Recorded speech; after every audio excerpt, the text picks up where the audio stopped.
नमस्कार दोस्तों, स्वागत है आप सभी का एक बार फिर से आपके अपने YouTube चैनल इम्प्रेसिव मैथ्स पर। आशा करता हूं कि आप सब अच्छे होंगे। आज की इस वीडियो में हम 13 अप्रैल 2022 शिफ्ट 1 के क्वेश्चंस को सॉल्व करेंगे।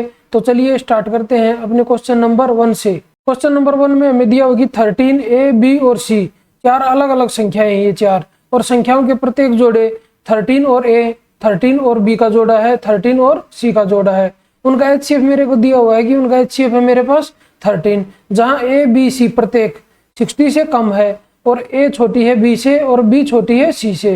तो A plus C upon B का मान हमें बताना है क्या है। तो इधर मेरे को दिया होगी 13 A, B, C चार अलग अलग संख्याएं हैं और उनका HCF है, जो जोड़े ये तीन दिए हुए हैं इनका HCF है मेरे पास है 13। तो इधर से मेरे को पता चल गया कि जो ये तीन संख्याएं हैं A, B और C, ये 13 का मल्टीपल है। तो अभी बोल रहे कि चारों अलग अलग हैं, तो 13 तो आया ही हुआ है। तो 13 से नेक्स्ट क्या होगा 13 का मल्टीपल, वो मेरा 26 होगा। और इससे नेक्स्ट क्या होगा, ये मेरा 39 होगा। और इससे नेक्स्ट क्या होगा, ये मेरा होगा 52, क्योंकि उसने दिया हुआ है कि A छोटा है B से और B छोटा है C से। तो इसलिए मैंने A को 26 लिया, B को 39 और C को 52। अगर मैं 13 और 26 का HCF लेता हूँ तो 13 आएगा। ऐसे ही 13 और B का HCF 13 आएगा। ऐसे ही 13 और C का HCF मेरे पास 13 आएगा। और ये एक कंडीशन दी हुई है मेरे पास कि A, B, C प्रत्येक 60 से कम है, तो ये कंडीशन भी सेटिस्फाई हो रही है। इधर ये तीनों की तीनों 60 से कम है। तो अभी मेरे को क्या बताना है कि A plus C upon B। तो A इधर से मेरा क्या है, A इधर से है मेरा 26 और प्लस C मेरा कितना है 52 और अपॉन में क्या आएगा, अपॉन में मेरा आएगा B, ये आएगा मेरा 39। अगर मैं दोनों का ऐड करूं तो ये मेरा कितना आया, ये मेरा 78 आया और अपॉन में 39। अगर मैं इसको कट करूं तो ये कितने पे कट होगा, ये 2 पे कट होगा। तो इसका आंसर क्या है मेरा 2। तो ऑप्शन नंबर कौन सा है मेरा, ऑप्शन नंबर है 2। तो चलिए बढ़ते हैं अपने क्वेश्चन नंबर 2 की तरफ। क्वेश्चन नंबर 2 में दिया हुआ है कि कोई ट्रेन एक समान चाल से 225 किलोमीटर की दूरी 2.5 घंटों में तय करती है। ट्रेन को उसी चाल से 450 किलोमीटर की दूरी तय करने में कितना समय घंटों में लगेगा। तो मेरे को दिया हुआ है कि 225 किलोमीटर की जो दूरी है ना, वो ट्रेन 2.5 घंटे में कवर करती है। और मेरे से उसने पूछा कि 450 किलोमीटर की दूरी उसी चाल से कितने टाइम में कवर करेगी। तो डिस्टेंस अभी क्या होगी मेरे पास, 2 गुना होगी, मतलब डबल होगी। तो टाइम भी क्या रहेगा, टाइम भी मेरे को डबल लगेगा। तो इधर 2.5 घंटे थे, तो ये दूरी कवर करने में मेरे को 5 घंटे लगेंगे 450। तो ऑप्शन नंबर कौन सा है मेरा, ऑप्शन नंबर है 1। तो चलिए बढ़ते हैं अपने क्वेश्चन नंबर 3 की तरफ। क्वेश्चन नंबर 3 में मैं दिया हुआ है कि ट्राइंगल ABC में भुजा BC पर D एक ऐसा बिंदु है कि angle ADC is equal to angle BAC है। यदि CA is equal to 12 centimetre, CD is equal to 8 centimetre है, तो CB का माप बताइए। तो सबसे पहले मैं क्या कर लेता हूँ, सबसे पहले मैं एक ट्राइंगल ड्रॉ कर लेता हूँ। तो ये मेरा A पॉइंट है इधर, ये मेरा B पॉइंट है और ये मेरा C पॉइंट है। तो अभी मेरे को क्या दिया हुआ है कि BC पर एक बिंदु D है, तो ये इधर मेरा D पॉइंट मान लेता हूँ मैं। और एंगल ADC, तो इसको मैं A को D से मिला लेता हूँ। तो ये वाला एंगल मेरे को दिया हुआ है, किसके इक्वल दिया हुआ है, एंगल BAC के। तो इस वाले एंगल के इक्वल दिया हुआ है, तो इसको क्या मान लेता हूँ, इसको मैं थीटा मान लेता हूँ इस एंगल को। तो अभी मेरे को और क्या दिया हुआ कि CA इज इक्वल टू 12, तो ये मेरा 12 है।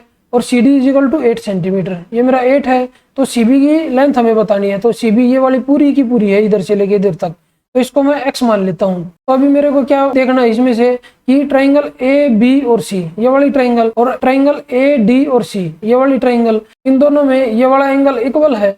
और ये जो थर्ड एंगल बच गया ये वाला, इसको मैं क्या मान लेता हूँ, इसको मैं अल्फा मान लेता हूँ। ये थर्ड एंगल किसके इक्वल होगा, इस वाले थर्ड एंगल के इक्वल होगा, तो ये भी मेरा अल्फा है। तो अभी मेरे को ये पता चल गया कि ये तीनों एंगल इक्वल हैं, तो ये दोनों ट्राइंगल क्या हो जाएंगी, सिमिलर हो जाएंगी।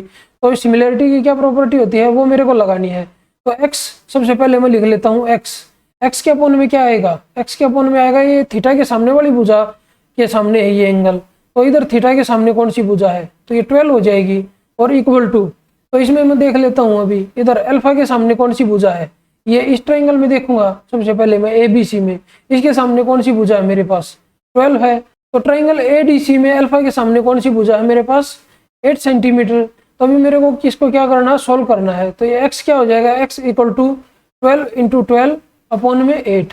तो इसको मैं कट करूंगा, 4 दूनी 8 और 4 तिया 12, तो 2 छिक 12, तो ये मेरा क्या आ गया 18। तो x की वैल्यू मेरी क्या है 18 सेंटीमीटर। तो BC की वैल्यू क्या है मेरे पास, ऑप्शन नंबर 1 18 सेंटीमीटर। तो चलिए बढ़ते हैं अपने क्वेश्चन नंबर 4 की तरफ। क्वेश्चन नंबर 4 में हमें एक ट्रिग्नोमेट्रिक फंक्शन दिया हुआ है और उसकी वैल्यू हमें निकालनी है। तो चलिए इसको स्टार्ट करते हैं सोल्व करना। तो 1045 की इधर से वैल्यू मेरे पास क्या होती है, 1 होती है। तो 1 का क्यूब मेरे पास क्या होगा, 1 और प्लस में, तो 4 का ऐसे ही लिख लेता हूँ 4 इंटू, और 60 में क्या होता है 1/2 और उसका क्यूब क्या आएगा, तो 1/8 हो जाएगा अपॉन, तो 2 इंटू कोसिकेंट 45 मेरा क्या होता है √2 और उसका स्क्वायर आएगा 2 माइनस 3 इंटू सीकेंट 30 मेरा क्या होता है 2/√3 और उसका स्क्वायर क्या आएगा 4/3 और प्लस साइन 30 मेरा क्या होता है 1/2, इधर मैं लिख लेता हूँ 1/2। तो अभी इसको कट करता हूँ, तो 4 से कट करूंगा तो क्या आएगा 2, तो इसको 2 से मल्टीप्लाई करूंगा तो ये मेरा 4 हो जाएगा, ये 3 से 3 कट होगा और -4 और प्लस 1/2, तो ये 4 प्लस का है और ये माइनस का, ये कट हो जाएंगे आपस में। तो ऊपर सोल्व करके मेरा क्या आएगा, ये मेरा आएगा 3/2 और नीचे क्या आएगा मेरा 1/2, तो 2 से 2 कट होगा तो क्या बच गया मेरे पास 3 बच गया। तो इस फंक्शन की वैल्यू क्या है मेरे पास 3। तो ऑप्शन नंबर देख लेता हूँ कौन सा मेरा, ऑप्शन नंबर है 4। तो चलिए बढ़ते हैं अपने क्वेश्चन नंबर 5 की तरफ। क्वेश्चन नंबर 5 में हमें दिया होगी ए, बी और सी एक व्यवसाय शुरू करते हैं। ए कुल पूंजी का 33.3%, बी शेष पूंजी का 25% और सी शेष पूंजी का निवेश करता है। यदि वर्ष के अंत में कुल लाभ 2,19,000 रुपये है तो ए का हिस्सा ज्ञात कीजिए। तो अभी मैं देख लेता हूँ कि ए के बारे में क्या दिया हुआ है कि ए कुल पूंजी का 33.3% हिस्सा लगाता है। तो 33.3% क्या होता है मेरा 1/3 होता है, मतलब कुल पूंजी का उसने 1/3 हिस्सा लगाया, तो प्रॉफिट भी उसको 1/3 मिलेगा। तो इसका 1/3 क्या हो जाएगा मेरे पास 2,19,000 का, ये मेरा 73,000 हो जाएगा। तो एक प्रॉफिट में से 73,000 मिलेंगे। तो मेरा ऑप्शन नंबर कौन सा है, ऑप्शन नंबर है मेरा 3। तो चलिए बढ़ते हैं हमने क्वेश्चन नंबर 6 की तरफ। क्वेश्चन नंबर 6 में हमें दिया होगी एक वृत्त की जीवाएं ए, बी और सी डी आगे बढ़ाए जाने पर पी बिंदु पर मिलती हैं। तो सबसे पहले मैं एक सर्कल ड्रॉ कर लेता हूँ और इसमें 2 मैं ले लेता हूँ कोड, जिनको आगे मैंने बढ़ाया हुआ है पी पॉइंट तक। तो ये मेरा पी पॉइंट है, तो ये क्या है मेरा ए है और ये बी है और ये मेरा सी है और ये डी है, मतलब ए, बी और सी डी को मैंने आगे बढ़ा दिया और पी पे मिला दिया। तो अभी नेक्स्ट क्या दिया होगी ए बी = 6.3, तो मेरे को 6.3 दी हुई है और बी पी = 4.5, ये मेरी 4.5 है। और क्या दिया हुआ कि सी डी = 3.6, ये मेरी 3.6 है। तो पी डी की लंबाई मेरे को बतानी है, तो पी डी को मैं मान लेता हूँ x। तो मेरे पास एक प्रॉपर्टी होती है कि P A into P B equal to किसके हो जाएगा P C into P D, इसके इक्वल हो जाएगा। तो इधर से पी ए कितना है 4 4 10, मतलब ये मेरा हो गया 10.8 और इंटू पी बी कितना होगा मेरे पास 4.5 इक्वल टू पी सी मेरा क्या है, पी सी होगा मेरा x + 3.6 और इंटू में पी डी मेरा है x। अभी मैं इसको सोल्व करूंगा, तो इसको सोल्व करूंगा तो क्या आएगा इधर मल्टीप्लाई में मेरे पास यूनिट डिजिट 0 आएगी। तो मेरे को x की वैल्यू ऐसी रखनी है कि उसका भी यूनिट डिजिट 0 आए। तो अगर मैं इसको सोल्व करूंगा तो ये मतलब कुछ ज़्यादा थोड़ा कॉम्प्लिकेटेड हो जाएगा। तो इसको सोल्व करने के लिए मैं क्या करूंगा, ये ऑप्शन मेरे को दिए हुए ना, तो मैं एक बार इनको उठा के इसमें पुट करके देखता हूँ कि जिससे भी लास्ट में मेरी यूनिट डिजिट 0 आ जाएगी ना, तो वही मेरा आंसर होगा। अगर मैं 4.8 को रखता हूँ 1 मिनट के लिए, अगर मैं 4.8 को रखूंगा तो इधर भी 4.8 आएगा। तो ये इसको ऐड करूंगा तो लास्ट में क्या आएगा 4 आएगा और 4 और 8 की मल्टीप्लाई क्या आएगी 2 आएगा मेरे यूनिट डिजिट। तो ये वाला ऑप्शन मेरा नहीं हो सकता। अगर मैं 3.5 रखूँ इधर, अगर मैंने 3.5 रख दिया तो 6 और 5 11 1 आएगा और 5 से मल्टीप्लाई करूंगा तो मेरा लास्ट में यूनिट डिजिट आएगा 5। तो ये वाला भी ऑप्शन मेरा नहीं होगा। अगर मैं रख देता हूँ इधर 3.1, अगर मैंने 3.1 रख दिया तो 6 और 1 7 आएगा लास्ट में, और 7 और 1 की मल्टीप्लाई मेरे पास क्या आएगी 7 आएगी यूनिट डिजिट। तो ये वाला भी मेरा ऑप्शन नहीं होगा। अगर ये तीनों ही कट हो गए तो कौन सा बच गया, तो ये एक ही ऑप्शन बचा मेरा कि ऑप्शन नंबर 4, तो उसकी वैल्यू मेरे पास होगी 5.4 सेंटीमीटर पीडी की वैल्यू। तो चलिए बढ़ते हैं अपने क्वेश्चन नंबर 7 की तरफ। क्वेश्चन नंबर 7 में हमें दिया होगी 5 संख्याओं का औसत 30 है। यदि उनमें से एक संख्या निकाल दी जाए तो औसत 31 हो जाता है। निकाली गई संख्या ज्ञात कीजिए। तो मतलब मेरे को दिया होगा कि 5 जो संख्याएं हैं उनका एवरेज है 30 और उसमें से एक निकाल दी तो कितनी बचेंगी 4 संख्याएं, तो उनका एवरेज कितना हो जाता है 31 हो जाता है। तो ये इससे कितना ज्यादा, एक ज्यादा है, कितनी संख्याओं पे ज्यादा है 4 संख्याओं पे। तो ओवरऑल मेरे पास क्या है +4 ज्यादा है, मतलब जो निकाली गई संख्या थी ना वो ओवरऑल -4 होगी। तो वो संख्या मेरे पास पहले कितनी थी, वो संख्या मेरे पास 30 थी पहले, तो उसमें से 4 कम तो कितना आएगा मेरे पास 26, मतलब जो संख्या वो निकाली गई है वो संख्या मेरी 26 थी। तो ऑप्शन नंबर कौन सा है मेरा, ऑप्शन नंबर है 1। तो चलिए बढ़ते हैं हमने क्वेश्चन नंबर 8 की तरफ। क्वेश्चन नंबर 8 में हमें दिया हुआ कि 32 सेंटीमीटर व्यास वाला एक बेलनाकार बर्तन आंशिक रूप से पानी से भरा है। 12 सेंटीमीटर त्रिज्या वाला एक ठोस धातु का गोला इसमें गिराया जाता है। बर्तन में पानी का सतह सेंटीमीटर में कितना ऊपर उठेगा। तो इधर से मेरे को क्या दिया हुआ है कि बेलनाकार बर्तन है जिसकी रेडियस है, इधर व्यास दिया हुआ है 32 सेंटीमीटर। तो रेडियस कितनी आ जाएगी मेरे पास, रेडियस मेरे पास आ जाएगी 16 सेंटीमीटर। और इधर मेरे को क्या दिया होगी, एक गोला उसमें डुबोया गया है तो उसकी रेडियस मेरे पास दी हुई है 12 सेंटीमीटर। तो इसको मान लेता हूँ स्मॉल आर, तो ये मेरी क्या आएगी 12 सेंटीमीटर। तो अभी उसने क्या बोला है कि जल का स्तर जो है बेलनाकार बर्तन में कितना ऊपर उठेगा। तो इसमें नॉर्मली मेरे को जो उनका वॉल्यूम है वो कंपेयर करना है। तो इसका वॉल्यूम क्या होता है बेलनाकार बर्तन का, तो ये मेरा हो जाएगा पाई आर स्क्वायर और इंटू एच। जो मेरी हाइट ऊपर उठेगी वो एच आ जाएगी। तो किसके इक्वल होगा, गोले के वॉल्यूम के, तो 4/3 पाई आर क्यूब के इक्वल हो जाएगा। तो अभी मैं क्या करूंगा, कट करूंगा इसमें। तो इधर आर क्या दिया है मेरे को 16 सेंटीमीटर, तो मैं लिख लूंगा 16 इंटू 16 और इंटू एच। एच मेरे को निकालना है तो इक्वल हो जाएगा मेरे 4/3 और आर क्यूब के। तो आर इधर क्या था, ये स्मॉल आर 12, तो ये हो जाएगा 12 इंटू 12। तो इसको अगर मैं कट करूंगा तो इससे कट होगा, 3 से कट होगा, तो 3 चौक 12, तो 4 चौक 16, ये 2 4 इससे कट हो जाएंगे 16 से, और इसे 4 से फिर कट होगा, 4 तिया 12 और 4 तिया 12, तो ये 16 कट हो जाएगा। तो एच की वैल्यू इधर से मेरे क्या आई है 9 सेंटीमीटर। तो उस बर्तन में जो पानी का स्तर बढ़ेगा ना तो वो 9 सेंटीमीटर बढ़ेगा। तो ऑप्शन नंबर कौन सा है मेरा, ऑप्शन नंबर है 1। तो चलिए बढ़ते हैं अपने क्वेश्चन नंबर 9 की तरफ। क्वेश्चन नंबर 9 में हमें दिया हुआ है कि 5 sin theta minus 4 cos theta is equal to 0, और ये एक फंक्शन दिया हुआ है ट्रिग्नोमेट्रिक, इसकी वैल्यू हमें बतानी है।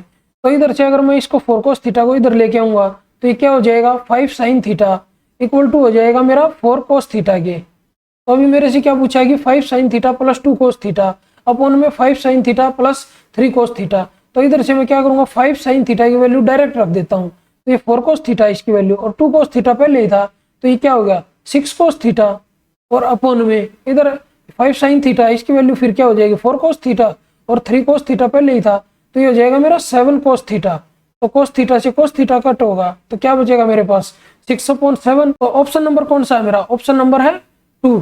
तो चलिए बढ़ते हैं अपने क्वेश्चन नंबर 10 की तरफ। क्वेश्चन नंबर 10 में यदि एक वर्ग के विकर्ण की लंबाई a प्लस बी है तो वर्ग का क्षेत्रफल कितना होगा। तो वर्ग की भुजा में मान लेता हूँ x है, तो इसका विकर्ण क्या होगा √2x, और उसकी वैल्यू क्वेश्चन में क्या दी हुई है a प्लस बी, और अगर मैं x निकालूं इधर से x मेरा क्या आ जाएगा a प्लस बी अपॉन √2। तो जो वर्ग का क्षेत्रफल होता है वो क्या होता है x स्क्वायर, तो मतलब भुजा का स्क्वायर। तो इसका स्क्वायर करूंगा मैं, तो इसका स्क्वायर करके क्या आएगा a square plus B square plus 2ab, और अपॉन में क्या आ जाएगा, अपॉन में आ जाएगा 2।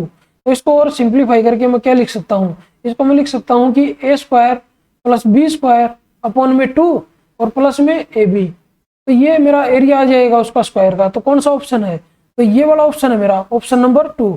तो चलिए बढ़ते हैं अपने क्वेश्चन नंबर 11 की तरफ। क्वेश्चन नंबर 11 मेरा DI से है, 2 पाई चार्ट दिए गए हैं और जिसमें परिवार A और परिवार B के मदों पर किए जाने वाले मासिक घरेलू खर्च को दर्शाया गया है। तो अभी A और B का जो मासिक खर्च है वो हमें दिया गया है। तो A का मासिक खर्च कितना है 50,000 है, तो मैं इसको 50 लिख लेता हूँ, और B का मासिक खर्च मेरे पास है 75,000, तो मैं इसको 75 लिख लेता हूँ। अभी उसने क्या दिया हुआ है मेरे पास है, तो ये जो अलग अलग मदों पे खर्चा किया हुआ है उसका परसेंटेज मेरे को दिया हुआ है। ए का ये है इधर, और ये वाला जो दिया हुआ है ये बी का खर्चा दिया हुआ है। तो मेरे से क्वेश्चन में क्या पूछा हुआ है, यदि दोनों परिवारों के मासिक व्यय को एक साथ जोड़ दिया जाए, अगर ये दोनों का मासिक व्यय है, ये इधर 50 है, ये 75 है, अगर मैं इसको ऐड करूं तो क्या आएगा मेरे पास, ये 125 आया। इन दोनों को जोड़ दिया तो दोनों परिवारों के मनोरंजन पर होने वाले व्यय, दोनों परिवारों के कुल मासिक व्यय का कितना % होगा।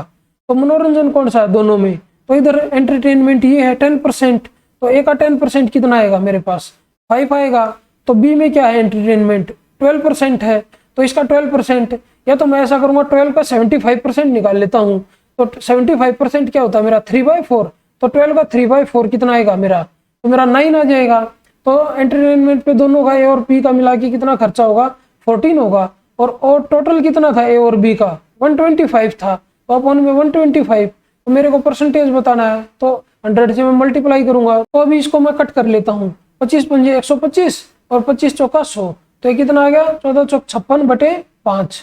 तो मैं ऊपर नीचे 2 से मल्टीप्लाई कर लेता हूँ और इधर भी 2 से मल्टीप्लाई कर लेता हूँ। ये मेरा क्या आ गया 56 दूनी 112, और नीचे 10 था तो एक पॉइंट इधर लगा देता हूँ, तो मेरा आ गया 11.2 2%। तो उसने क्या पूछा कि अपना उत्तर निकटतम पूर्णांक में दीजिए। अगर पूर्णांक में पूछा है तो मेरा क्या हो जाएगा, 11% हो जाएगा। तो ऑप्शन देख लेता हूँ, ऑप्शन कौन सा है मेरा, तो ऑप्शन है मेरा ये ऑप्शन नंबर 4। तो चलिए बढ़ते अपने नेक्स्ट क्वेश्चन की तरफ। क्वेश्चन नंबर 12 में हमें दिया हुआ कि x plus y plus z is equal to 18, x y z is equal to 81 और x y plus y z plus z x is equal to 90 है।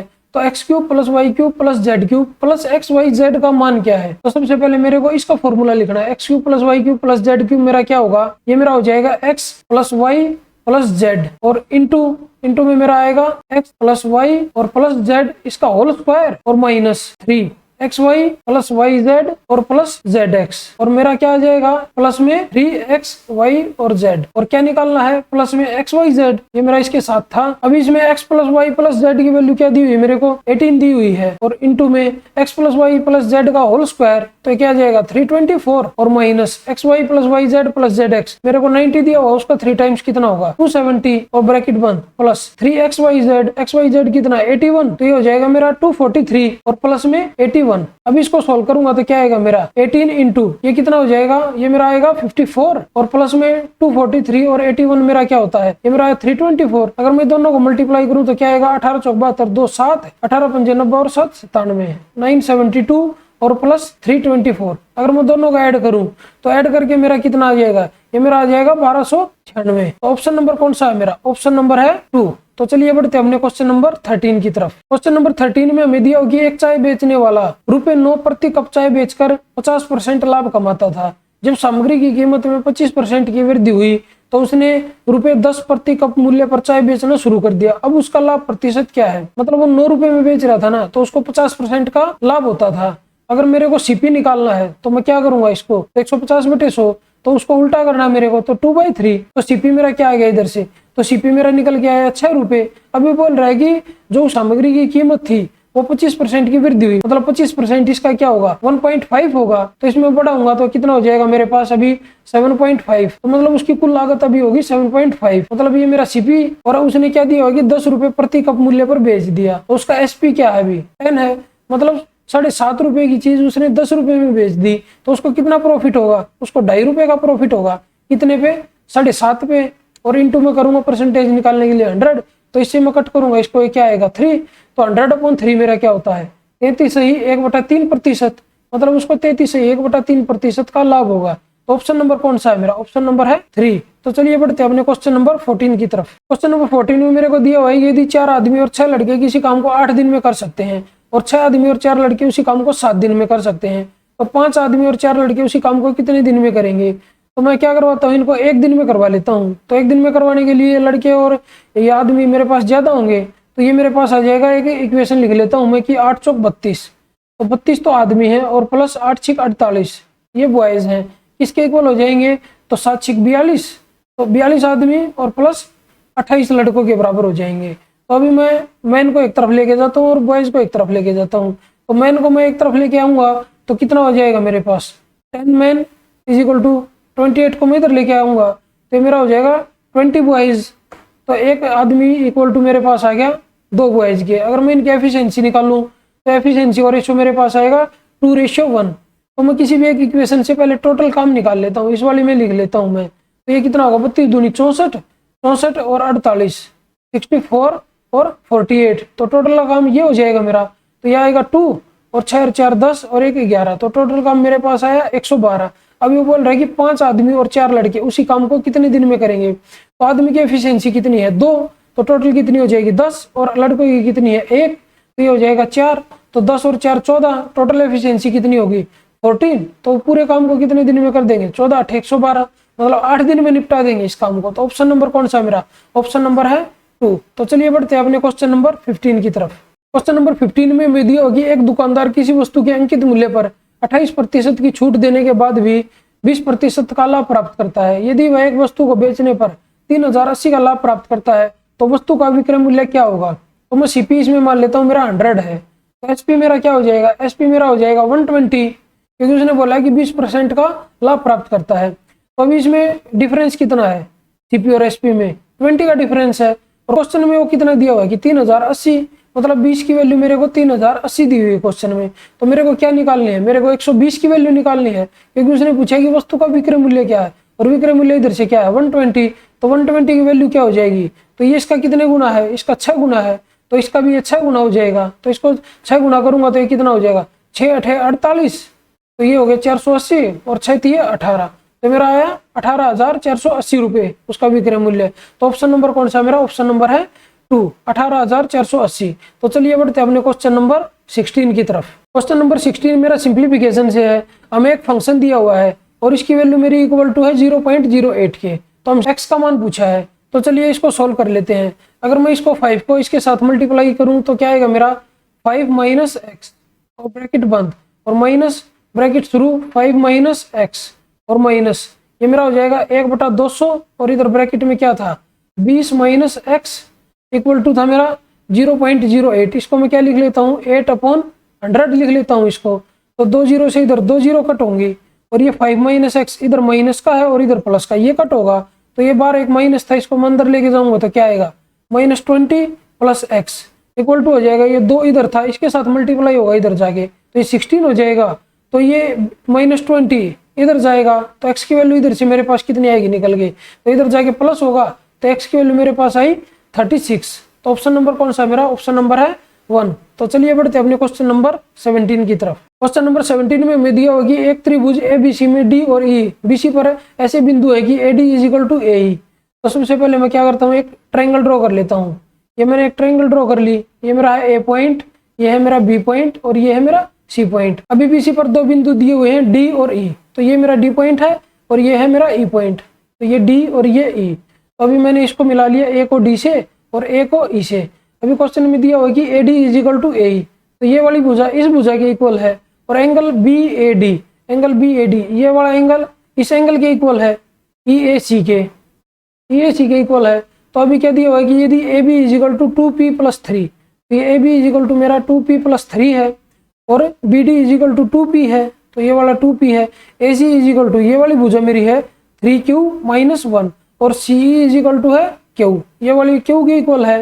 तो अभी इस ट्रायंगल में देख लेता हूं मैं, इस ट्रायंगल में ADE में तो ये 2 भुजाएं बराबर हैं, तो इनके सामने के कोण भी बराबर होंगे। ये वाला एंगल इस एंगल के इक्वल है। अगर ये दोनों एंगल इक्वल हैं तो ये वाले एंगल भी इक्वल होंगे, क्योंकि दोनों का जोड़ क्या होता है 180 डिग्री। तो 180 डिग्री में से माइनस होके ये आए हैं, अगर ये बराबर है तो ये भी बराबर होंगे। तो अभी ये 2 ट्रायंगल दी हुई है मेरे को कि ABD और AEC, तो ये एंगल पहले ही बराबर दिया हुआ था ये और ये इधर से निकल के आ गया कि ये बराबर है। तो ये जो तीसरा एंगल बचा तो ये भी इसके इक्वल हो जाएगा, B = हो जाएगा C के। तो अगर B और C इक्वल हैं तो AB और AC भुजा भी इक्वल हो जाएगी। तो मतलब क्या आ गया मेरे पास 2P + 3 इसके इक्वल हो जाएगा मेरा 3Q - 1 के। तो अभी ABD में और AEC में तो तीनों एंगल बराबर और इसकी ये वाली भुजा इसके बराबर है और ये वाली भुजा इसके बराबर है, तो ये थर्ड साइड भी इसके इक्वल होगी क्योंकि ये सर्वांशम होगी। तो इधर से क्या आ गया मेरे पास कि 2P = Q है, 2P = Q आया मेरे पास। तो 2P की वैल्यू मैं इस इक्वेशन में रख देता हूँ इधर। तो ये क्या हो जाएगा मेरा पास Q + 3 और इक्वल टू हो जाएगा 3Q - 1 के। अभी Q को मैं इधर लेके जाऊंगा और 1 को इधर लेके आऊंगा तो ये प्लस हो जाएगा 4 = ये इसमें से माइनस होगा तो = 2Q। तो इधर से Q की वैल्यू क्या है मेरे पास निकल गई, तो Q = 2 है। तो इधर से इसमें रखूंगा तो P क्या आ जाएगा मेरे पास, P आ जाएगा मेरा 1। तो उसने पूछा है कि P + Q का मान क्या है, तो ये दोनों का ऐड करूंगा तो क्या आएगा मेरे पास 3 आएगा। तो ऑप्शन नंबर कौन सा मेरा, ऑप्शन नंबर है 1। तो चलिए बढ़ते हैं अपने क्वेश्चन नंबर 18 की तरफ। क्वेश्चन नंबर 18 में मैं दिया कि 20 सेंटीमीटर व्यास वाले वृत्त में जीवा AB और CD एक दूसरे के समानांतर हैं।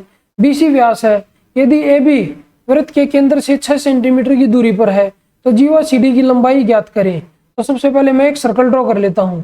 तो मेरा सर्कल है तो इसमें दिया कि BC व्यास है, तो इसका डायमीटर मान लेता हूँ, ये इधर है सेंटर O, तो ये B है पॉइंट मेरा और ये है C पॉइंट। अभी क्या दिया कि AB और CD एक दूसरे के समानांतर है, तो मैं इधर इसको मिला लेता हूँ तो ये मेरा A पॉइंट है और मैं इधर इसके पैरेलल लेके लाइन ड्रॉ कर लेता हूँ, ये मेरा D पॉइंट है।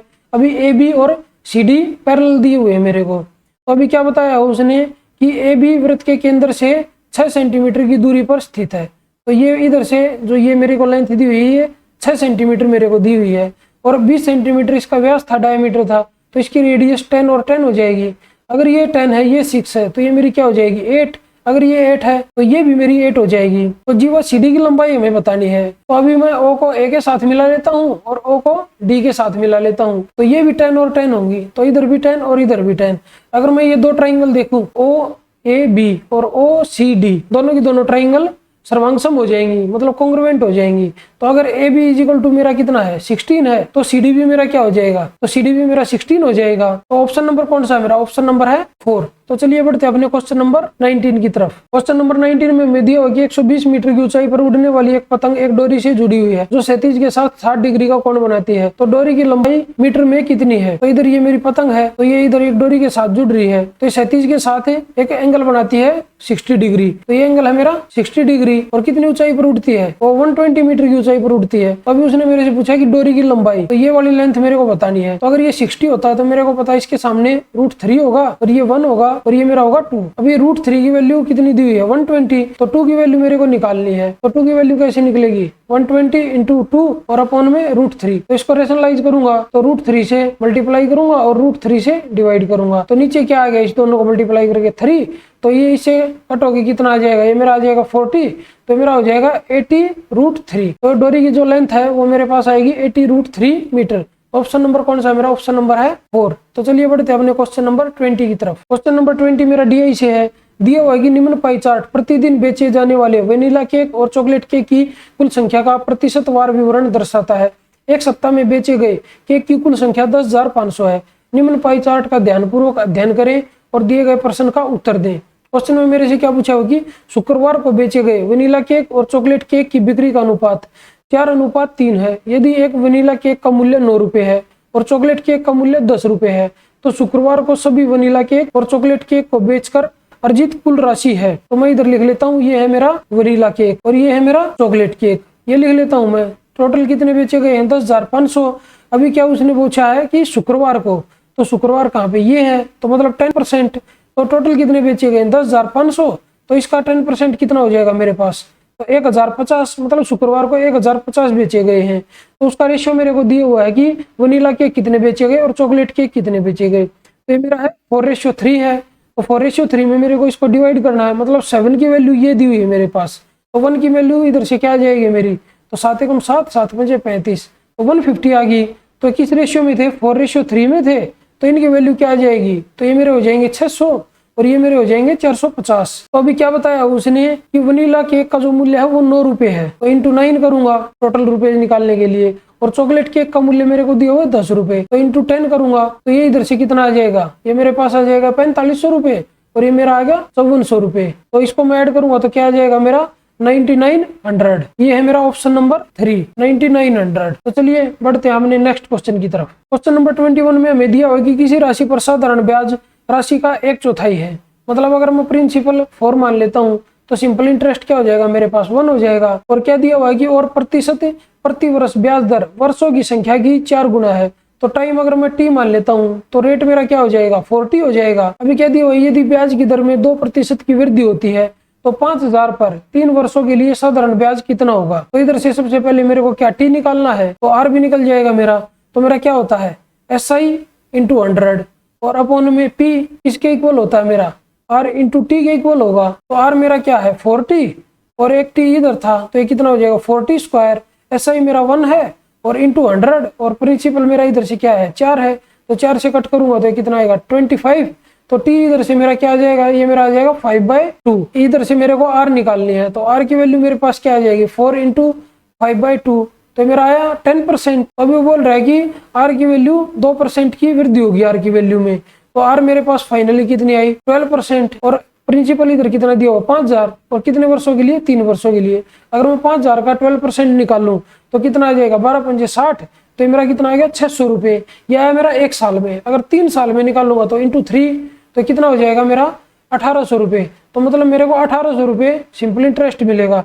तो ऑप्शन नंबर कौन सा है मेरा, ऑप्शन नंबर है 4। तो चलिए बढ़ते हैं अपने क्वेश्चन नंबर 22 की तरफ। क्वेश्चन नंबर 22 में हमें एक बार ग्राफ दिया हुआ है, उसमें 2014 से लेकर 2018 तक 5 वर्षों में कोई भी कंपनी जो आय और व्यय करती है उसको दर्शाया गया है। इसमें लिखा हुआ कि income and expenditure in crores of a company over 5 years. तो ये उसका कंपनियों का आय और व्यय दर्शाया गया है इस पे। तो मेरे से क्या पूछा है कि निम्नलिखित में से किस वर्ष में व्यय का आय से अनुपात न्यूनतम है, मतलब मेरे से व्यय और अनुपात आय ये सबसे कम किस में है वो मेरे से पूछा है। तो कौन कौन से ईयर मेरे को दिए हुए हैं कि 2016, 17 और 18। तो नीचे और क्या दिया हुआ है मैं एक बार देख लेता हूँ। नीचे मेरे को दिया हुआ है 2014।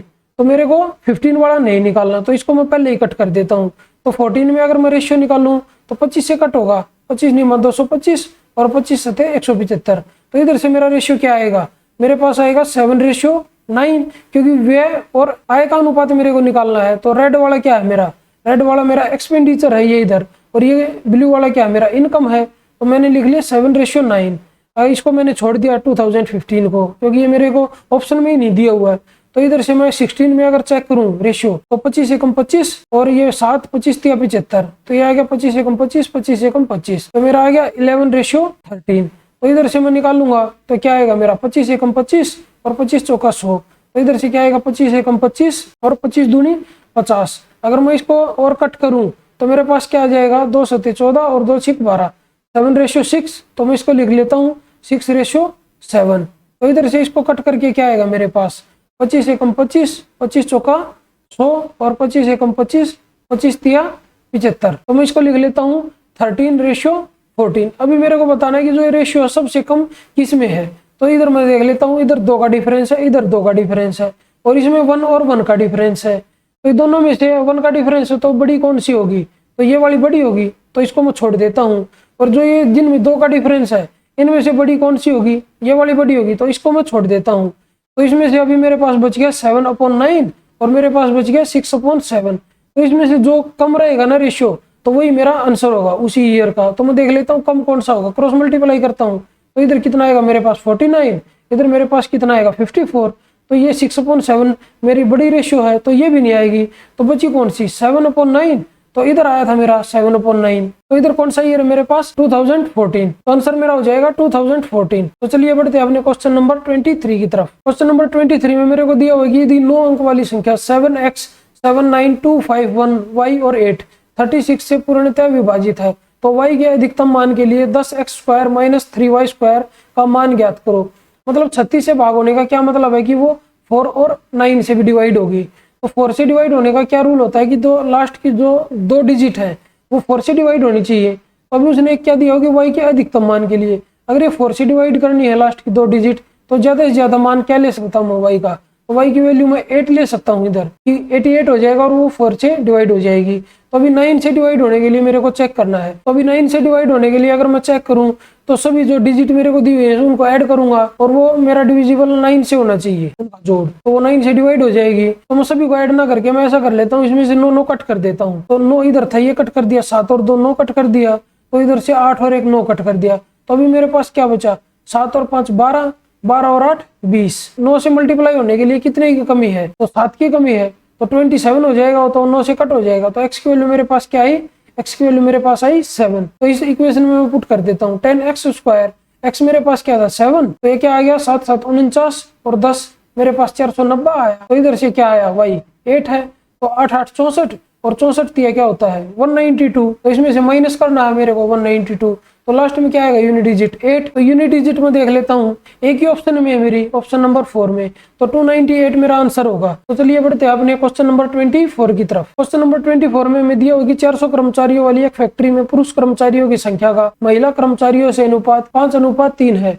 फैक्ट्री में 87.5% नियमित कर्मचारी हैं। यदि 92% पुरुष कर्मचारी नियमित कर्मचारी हैं, तो नियमित महिला कर्मचारियों का प्रतिशत कितना है। इस क्वेश्चन को मैं एलिगेशन से करूंगा। तो मेरे को महिला कर्मचारी और पुरुष कर्मचारियों का जो अनुपात दिया हुआ है, तो मैं लिख लेता हूँ मेल और इधर मैं लिख लेता हूँ फीमेल। उनका रेशियो मेरे को कितना दिया हुआ है, मेरे को दिया हुआ कि 5:3 है। तो अभी क्या बताया होगी 87.5 टोटल नियमित कर्मचारी है, तो मैं इसको बीच में लिख लेता हूँ, इसको मैं लिख लेता हूँ इधर 87.5 और क्या बताया होगी 92% पुरुष कर्मचारी नियमित कर्मचारी है, तो 92 इधर आएगा मेरा। अगर मैं इसमें से इसको माइनस करूँ तो ये मेरा क्या आएगा, ये मेरा आएगा 4.5, मतलब 3 की वैल्यू मेरे पास 4.5 है। ये इसका कितना गुना है 1.5 गुना है, तो इसका 5 का 1.5 गुना कितना हो जाएगा मेरे पास, ये मेरा हो जाएगा 7.5। मतलब 92 में से 87.5 माइनस होगी, ये आया था, तो इधर जो आएगा इधर वो कम वैल्यू आएगी। तो इधर क्या हो सकता है मेरा, तो इधर मेरा 80 होगा। तो 87.5 में से अगर मैं 80 माइनस करूंगा तो क्या बचेगा मेरे पास 7.5।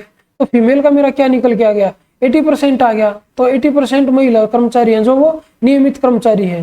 तो ऑप्शन नंबर कौन सा मेरा? ऑप्शन नंबर है 1। तो चलिए बढ़ते हैं हमने क्वेश्चन नंबर 25 की तरफ। क्वेश्चन नंबर 25 में मेरे को दिया हुआ कि निम्नांकित हिस्टोग्राम 30 अंकों की एक परीक्षा में 40 छात्रों द्वारा प्राप्त किए गए अंकों को दर्शाता है। किसी छात्र को परीक्षा पास करने के लिए कम से कम 10 अंक प्राप्त करने होंगे। तो मेरे से क्या पूछा हुआ है कि कितने छात्रों ने परीक्षा उत्तीर्ण की और 50% से कम अंक प्राप्त किए। तो उत्तीर्ण करने के लिए कम से कम 10 चाहिए, तो मतलब इससे आगे आगे ही आएंगे जो भी स्टूडेंट वो आएंगे, क्योंकि 10 से ज्यादा वाले ही पास होंगे। और अभी एक कंडीशन और दी हुई कि 50% से कम अंक प्राप्त किए, तो 50% अंक कितने होंगे? तो टोटल अंक कितने थे? 30, तो इसका 50% क्या होगा? 15। तो मतलब इससे कम, तो मतलब इसके बीच में कितना आया मेरे पास? मतलब 10 से ज्यादा और 15 से कम। तो कितने स्टूडेंट है मेरे पास? 7 स्टूडेंट है। तो यही मेरा आंसर हो जाएगा। तो ऑप्शन नंबर कौन सा मेरा? Option number 2। तो चलिए इस वीडियो को यहीं पे समाप्त करते हैं और मिलते हैं एक नई वीडियो में एक नए पेपर के साथ। तब तक के लिए बाय बाय, टेक केयर। अगर आप लोगों को मेरी वीडियो पसंद आई हो तो मेरी वीडियो को लाइक कीजिए, अपने दोस्तों के साथ शेयर कीजिए, और अगर आप मेरे चैनल पर नए हैं मेरे चैनल को सब्सक्राइब जरूर कीजिए। और अगर आप लोगों को इस क्वेश्चन पेपर की PDF बाइलिंगुअल में चाहिए तो मेरे टेलीग्राम चैनल इंप्रेसिव मैथ्स को ज्वाइन करना ना भूलें। धन्यवाद।